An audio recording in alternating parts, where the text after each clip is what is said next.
manage this thing all over the road to just keep it on the road. So today, that's what we're going to do, the steering system.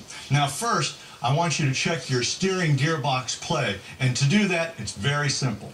Just reach in and shake the steering wheel. And look at the total amount of movement before you get a response from that front tire. Now that must be 2 or 3 inches. And all we want is about 1/4 of an inch. If it's any more, you've got to deal with it. Because think about this. The steering is your whole communication with your car and the road.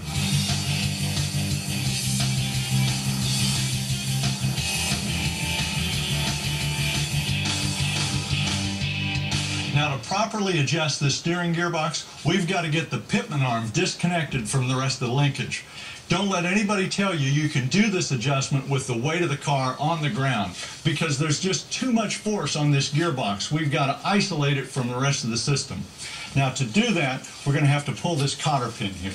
Take our little cotter pin pulling tool, and just like that. Now let's get this cup off. There we go. And it just unscrews. And this is a ball and socket joint. There's half the socket there. The other half's in there, and you can see the ball. So let's pop this linkage off. Sometimes it takes a little force. There it goes. Now look at the play in that. Of course, that's because we're off center, but there's still a lot of play there. Now before we adjust this, we've got to make sure we've got enough lubrication in this gearbox. So let's take a 5/8, take the cap off. Okay, I can see my teeth down there, so I know we're low on fluid, because I should see fluid right at the bottom of this filler neck. Fill the steering box with heavy gear lube. This stuff really clings well to the gears. Good. Now, to properly adjust the steering box, we've got to exactly center the steering wheel and the lever and the shaft. So I'll show you how to do that. We're going to take this piece of chalk and we're going to mark our steering wheel and take it from one lock to the other and count it. Keep track of the rotations and then split it right in half and put our steering wheel there, and then we'll know we're in that center position. There's our mark. All right, here we go.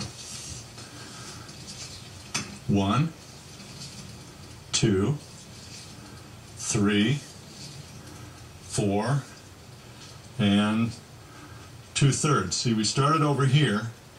Here's 1/3, and there's the 2nd third. Let's go back 2 and 1/3. 1, 2, and right there. Now, this thing was pretty well set, because look at our horn button. The emblem, the Packard emblem on our horn button, is straight up and down. Now we can adjust this. To do that, we take a 3/4 wrench and a big screwdriver, and I'm going to unlock this lock nut. I'm going to hold this main screw right in place. Now I'm going to grab this pitman arm and shake it back and forth. Hear the play? There's a lot of play in it. I'm going to very gently take this nut down.